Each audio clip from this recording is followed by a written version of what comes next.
Hello, je suis vraiment très contente de te retrouver. J'allais dire pour un épisode plus conventionnel, mais en réalité, je sais pas s'il va être plus conventionnel que le dernier. Donc le dernier, c'était un épisode hors série d'ailleurs.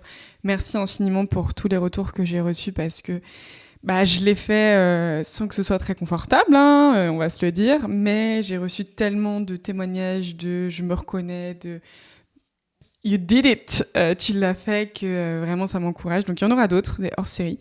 Et là, on se retrouve pour un épisode un petit peu de réflexion sur un sujet qui n'est pas encore abordé. Donc j'ai très hâte, si tu découvres le podcast, parce que c'est peut-être le cas. Déjà, bienvenue, je partage ici mes questionnements. Et sache qu'il y en a beaucoup, au sujet de l'entrepreneuriat, au sujet du marketing, de l'image, de tout un tas d'autres sujets liés à nos modes de consommation et nos comportements sociétaux. Mon fil rouge, c'est vraiment que je refuse d'entrer dans des cases trop étroites et j'accompagne en tant que mentor en personal branding les femmes à faire de même. Donc d'ailleurs, ma vision du personal branding est davantage une vision liée à la transformation et la croissance personnelle que liée à une stratégie marketing. Mais ça, tu vas le comprendre à force de découvrir mon univers et d'écouter mes épisodes de podcast. Donc si tu veux prendre ta place, allier intuition et stratégie, assumer ton ambition et faire réfléchir les autres, tu es au bon endroit. You're welcome. Aujourd'hui, je voulais te parler d'une notion très vaste qui est la notion de différence. Alors tu vas me dire, attends, de différence, c'est-à-dire ? J'y viens. Beaucoup de personnes affirment vouloir se différencier, notamment dans le business, parce que c'est aussi un peu la dernière corde en fait, à laquelle se rattacher quand on est en quête de visibilité sur des marchés qui se densifient comme le marché de la prestation de services et de l'accompagnement. Et donc, c'est en fait de cette manière-là qu'on espère pouvoir développer notre business à travers la visibilité. D'ailleurs, certains disent même que si tu es invisible, d'un point de vue business, c'est comme si tu n'existais pas. Je peserai quand même sur cette affirmation-là, mais tu comprends en fait le besoin là de se différencier. Or, la plupart d'entre nous, on continue finalement de nous maintenir dans la masse, malgré nous. Et c'est exactement ça dont je vais te parler aujourd'hui. Ce besoin de distinction, on l'a toutes et tous. Clairement, c'est l'envie d'être perçue comme différente, l'envie de se faire remarquer, l'envie d'être valorisée pour notre unicité aussi. Et je ne sais pas toi, mais moi, plus jeune, c'était déjà le cas. Je suis née dans les années 90 et à l'époque, il y avait une mode, je me souviens au collège, c'était un peu les requins contre les chocs. Ça va parler, je pense, à certaines générations. Et je me souviens avoir acheté une paire de chocs, alors tout le monde les avait en blanc, j'ai décidé de les acheter en bleu. C'est je suis comme toi, mais quand même pas tout à fait. Pareil pour les lunettes, j'ai longtemps porté de petites lunettes et donc depuis toute jeune, et quand on grandit, il y a de plus en plus d'enfants qui portent des lunettes et à force de voir des enfants porter des petites lunettes, j'ai décidé de porter des grosses lunettes. Voilà, c'est un peu des petites anecdotes qui se font sourire mais qui veulent déjà dire beaucoup de la dualité qu'on ressent entre le besoin criant de faire partie d'un groupe et en même temps cette quête de différenciation, d'unicité. Et cette dualité de vouloir se différencier mais pas trop, en réalité, elle trouve son origine dans un besoin extrêmement primitif qui est le besoin d'appartenance à un groupe social. Et quand on remonte dans l'histoire, finalement, quand une personne était rejetée d'un groupe, c'était la mort assurée. Parce que beaucoup plus difficile de trouver à manger quand on est seul, de se protéger aussi, et bien sûr parce qu'on est des êtres sociaux. Donc on a besoin de se sentir validé, intégré, accepté, valorisé par un groupe et en même temps d'être reconnu dans notre individualité. Et c'est toute cette dualité qui est tellement riche intellectuellement, j'adore y réfléchir. Et c'est vraiment là-dedans que je trouve qu'on peut trouver des niveaux de réponse qui sont intéressants, y compris d'ailleurs dans le business. Parce que là, ce dont je te parle, c'est quelque chose de très global sur nos comportements, mais ça s'applique aussi dans le business. Exemple, on va s'autoriser à se montrer sur les réseaux sociaux, mais attention, pas trop. Je te montre ce que j'ai envie de te montrer. C'est-à-dire le plus souvent, une version très édulcorée de qui je suis. Je me différencie, mais dans la limite du raisonnable. À cas de l'acceptable de la société. Résultat quoi ? On communique, on se rend visible, mais de façon très consensuelle, sans très peu d'aspérité, sans très peu de profondeur, et on ne fait que dupliquer, avec plus ou moins de succès et de subtilité, ce que font les autres et ce qu'on consomme nous-mêmes. Et dans cette phase de flou que je traverse en ce moment, d'ailleurs si tu ne sais pas de quoi je parle, je t'invite à réécouter, si ce n'est pas déjà fait, l'épisode hors série que j'ai sorti la semaine dernière. Dans cette phase de flou que je traverse, si tu veux, j'essaye de me rattacher à des choses qui m'inspirent. Donc, je vais plutôt aller beaucoup consommer et je me dis, ah, c'est ça que je veux transmettre. C'est exactement dans cette vibe-là. Quelques jours après, ah non, en fait, c'est plutôt ça. Et donc, tu sais, tu vas chercher comme ça à l'extérieur des sources d'inspiration multiples. Et puis, parfois, je me pose et je me dis, mais attends, est-ce que c'est toi ? Et en fait, bien sûr que c'est moi. Mais chaque petite pièce est une partie de moi. Alors que la réponse, en fait, elle se trouve déjà à l'intérieur. Mais pour autant, j'ai la sensation d'être une sorte de feuille blanche et en même temps une feuille tellement griffonnée que je n'arrive plus à lire l'idée principale qui s'en dégage. Et je suis pour autant la première à prôner cette notion d'unicité, cette notion de différence, à célébrer ce qui fait qu'on est chacun de nous unique, notre parcours, nos convictions, nos valeurs, notre histoire, notre image, notre façon de réfléchir. Mais quand je suis sur les réseaux sociaux et plus globalement que je consomme du business, j'entends par là aussi les autres types de consommation, le podcast, la newsletter, les masterclass, etc. Tout se ressemble. Tout se ressemble. Et le pire, c'est pas que ça se ressemble, c'est que ça fonctionne, tu vois ? C'est que ça fonctionne, c'est que c'est une uniformisation des codes, des pratiques, des modes de consommation, et finalement on finit par tous aimer et consommer la même chose. Comme si les réseaux sociaux, et le business au sens plus global, avaient finalement amplifié la standardisation de qui nous sommes. On fait les mêmes choses, on aime les mêmes choses, on consomme les mêmes choses. D'un point de vue extérieur, quand on fait pause et qu'on regarde, il y a quand même un peu cette idée de lobotomisation qui me traverse l'esprit. Mais bon. Et je pense que le plus important, c'est d'en être conscient déjà. Et me vient une nouvelle question qui me demandait, mais finalement, est-ce que ça n'est pas une quête vaine de vouloir se différencier ? Parce que quand certains s'y aventurent, et je suis sûre que tu es déjà tombé sur ce genre de contenu, et il y a comme un sentiment de bizarrerie, quoi. On va pas reprendre l'analogie de la série Mercredi, mais disons qu'il y a les normies et les autres. Et donc ce sentiment de bizarrerie, c'est à minima ça, mais à maxima, souvent une visibilité qui est moindre, et donc un business qui ne tourne pas. J'exagère le trait, mais c'est vraiment pour que tu comprennes. Donc, me va une autre question. Finalement, qu'appelle-t-on la différence ?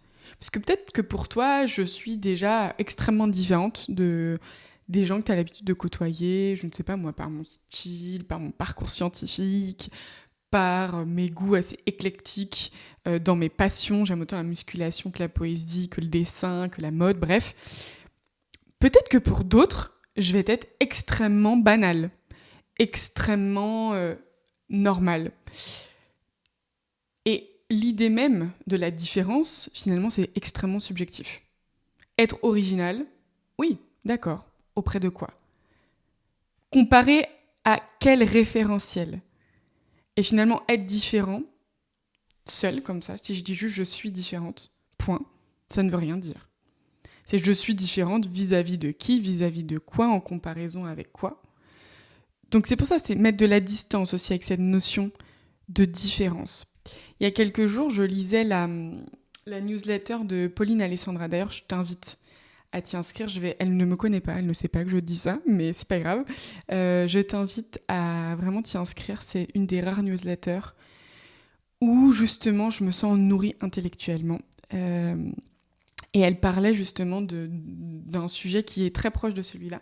C'est d'ailleurs elle qui m'a remis dans ces réflexions-là, parce que c'est des réflexions que j'avais un peu laissées de côté, parce que je n'avais pas non plus trouvé un moyen d'en parler de façon longue et profonde. Et c'est clairement pas sur les réseaux sociaux snack content qu'on peut, mais le podcast y prête très bien. Et elle disait, alors je vais essayer de te relire pour pas écorcher sa phrase, « La plupart des stratégies que nous voyons passer aujourd'hui sont des répliques d'approches américaines. Les bootcamps, templates, newsletters, masterclass ultra calibrés, tout cela, on le doit aux États-Unis. Et elle a raison. En France, on n'a rien inventé. On a repris, on a traduit ce qui se faisait déjà beaucoup aux États-Unis et tentant, le plus souvent assez maladroitement, de transposer les stratégies business du marché américain sur le marché francophone. Mais on est des marchés différents. Et l'erreur, c'est de croire justement qu'on peut porter les mêmes messages. Et étant d'ailleurs moi-même une grande consommatrice du contenu américain et canadien francophone qui est très proche du contenu américain, je m'aperçois que la principale promesse qui est faite sur ces contenus-là, dans le business, c'est à travers le chiffre d'affaires à 6 ou 7 chiffres en quelques mois. Alors que ici, notre rapport à l'argent et notre rapport à la réussite, il est foncièrement différent. Et on voit ceux qui essayent de transposer exactement la même stratégie en France. Évidemment, ça ne prend pas de la même manière parce que structurellement, culturellement, on est différent. Et d'ailleurs, une partie du marché français essaye de se donner des airs de réussite américaine, de réussite un peu bling-bling, notamment on les voit là, certains partir en voyage à Dubaï. Mais le marché français est un marché qui a besoin de nuances, de profondeur, de subtilité. Et ça, j'en suis intimement convaincue. Je pense sincèrement que le mal-être que j'ai face à des promesses comme ça, il est partagé. Et justement, en ça, je suis pas différente, pour reprendre ce qu'on se disait tout à l'heure. Et c'est d'ailleurs souvent comme ça que on se dit « Ah oui, je vais changer le nom de mon offre en un nom anglais. » Et je suis la première à le faire. Parce que c'est plus sexy, c'est plus juicy, c'est plus... Il y a un truc qui donne plus envie. C'est vrai que le marché francophone, nous, c'est quand même un peu plus intellectuel. On va pas se mentir. On a besoin de ce truc-là. Sauf que si on n'en a pas conscience, si on l'oublie, en fait, on duplique quelque chose sans du tout être différent, sans du tout avoir réfléchi à ce qu'on voulait transmettre, en reprenant, par exemple, l'offre irrésistible de Alex Hormozy, et en la dupliquant en France. Ça marche sur du court terme, et sur du long terme, c'est différent. C'est mon point de réflexion sur cette notion de différence. À quel point c'est nécessaire ou non de chercher à être différent. Qu'est-ce que veut dire finalement la différence ? Et puis, par nos consommations actuelles, on n'est déjà pas différent. Donc, c'est replacer une réflexion à ce sujet-là.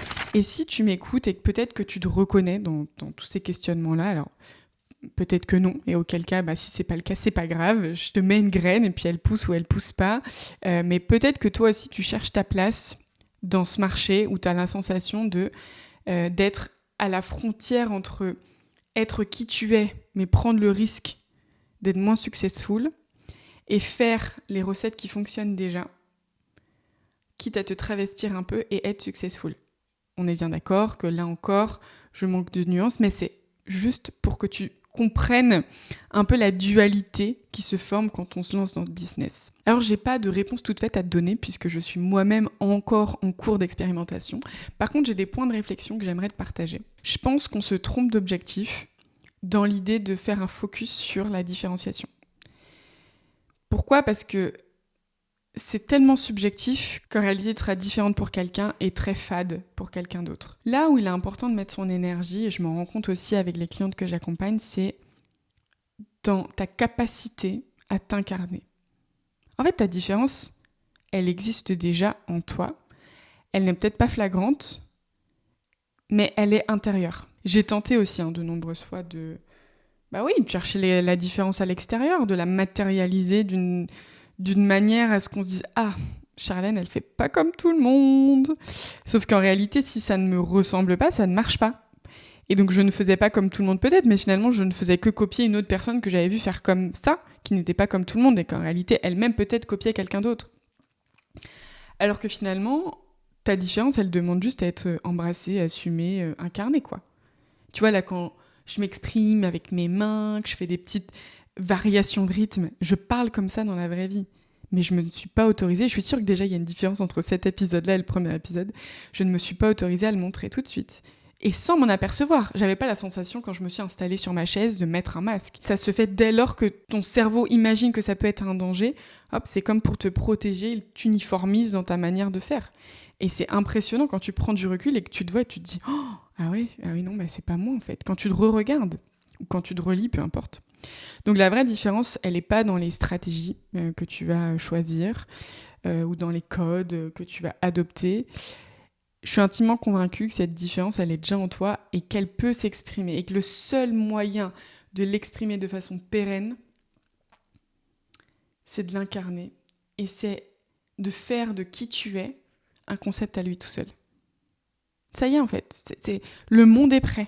Je me suis tellement longtemps convaincue que le monde n'était pas prêt à me voir telle que j'étais, à aller me juger. Bref, tout ça, c'était l'histoire que je me racontais pour me protéger.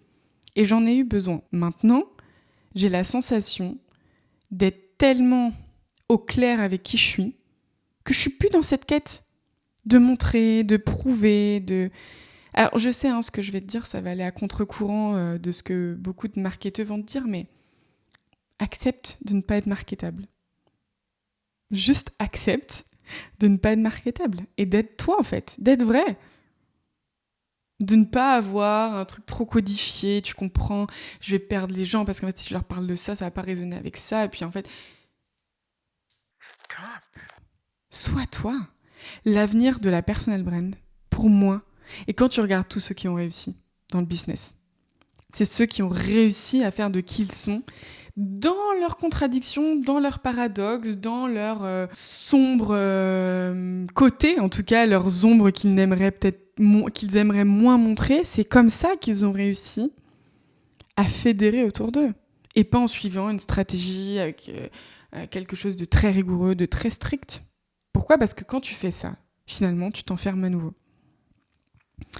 Donc ce sur quoi je travaille en ce moment, c'est vraiment accepter d'être une parmi les autres. Ouais, l'ego en prend un coup, mais écoute, c'est un vrai chemin. J'accepte d'être une parmi les autres. Et mieux que ça, c'est depuis que j'essaye de plus prouver que je suis différente, étonnamment, les autres perçoivent mieux qui je suis. Et je te le répète parce que cette phrase, elle fait vraiment sens. Depuis que je n'essaye plus de prouver que je suis différente, les autres arrivent à mieux percevoir qui je suis. Évidemment parce que je laisse une vraie porte ouverte. Une vraie porte ouverte à la sincérité, à l'authenticité, à qui je suis. Et comme je ne suis plus dans cette démonstration, que je suis au clair en fait, et que j'ai plus à prouver, que si t'adhères pas à mon monde, c'est parfaitement correct. Mais donc, écoute, ça sert de filtre naturel. Plus aussi, je me rends compte des gens que j'attire. Enfin, ça, c'est assez incroyable. D'ailleurs, j'avais pas prévu de t'en parler, mais j'y pense là. Dans les nouvelles clientes que j'attire, je vois vraiment d'ailleurs une différence entre les clientes que j'avais au démarrage, celles que j'ai eues après et celles qui viennent à moi maintenant. Quand je les écoute, quand on discute ensemble, qu'elles me racontent leur parcours, leurs convictions, leur personnalité, leur façon de fonctionner, je suis comme waouh, ok, en fait, elles me ressemblent tellement. Mais tellement. Et je me dis, mais le pouvoir que c'est de montrer tellement qui on est, ça agit comme un filtre naturel. Ça va attirer les personnes qui te ressemblent ou qui sont complémentaires à toi, mais qui en tout cas se sentent appelées par ce que tu dégages. Et au contraire, ça va repousser celles qui vont être dans une autre quête. Et je crois que ça aussi, c'est un vrai enjeu. Plus tu vas réussir à incarner qui tu es déjà, mais y compris dans les choses que tu as moins envie de montrer. Parce que là, toutes ces phases de doute que je te partage, sur le papier, j'ai pas envie de les partager. Mais parce que je les partage, la notion d'identification sera plus forte. Moi, déjà, je me sens plus entière. J'ai pas la sensation de te montrer qu'une partie de qui je suis. Et c'est comme ça, progressivement, l'univers de ta propre personne se crée. Parce que tu donneras accès, tu donneras toutes les clés pour te comprendre. Je suis partie un petit peu en freestyle. J'aime bien. Donc tu vois, c'est un juste milieu entre trop scripté et pas du tout scripté de mes hors-série. Donc là, ce mi-figue, mi-raisin me va bien. Pour terminer, tu sais, comme tous les épisodes, et ça je n'y déroge pas parce que vraiment c'est mon petit plaisir à moi, je termine par quelques mots qui m'inspirent et que tu peux voir comme un poème ou un slam, c'est à toi de choisir. Ils t'ont dit qu'il fallait que tu sortes du lot. Alors, tu as couru après l'originalité. Tu as copié leurs recettes de différence, leurs stratégies pour être remarqué. Mais regarde. Regarde autour de toi. Tout le monde fait la même chose. Tout le monde veut être différent et ce, de la même façon. Ta vraie rébellion à toi, c'est d'arrêter de jouer leur jeu. C'est d'être banalement toi profondément toi. Ce qui fait peur aux autres, ça n'est pas ton originalité forcée. Non, non. C'est ton toi assumé. Celle que personne ne pourra copier. Allez, j'espère que cet épisode t'a plu. Et fais-moi des retours, que ce soit sur Instagram, sur LinkedIn ou en commentaire sur YouTube, si tu me regardes sur YouTube. Je te dis à très bientôt. Kenavo!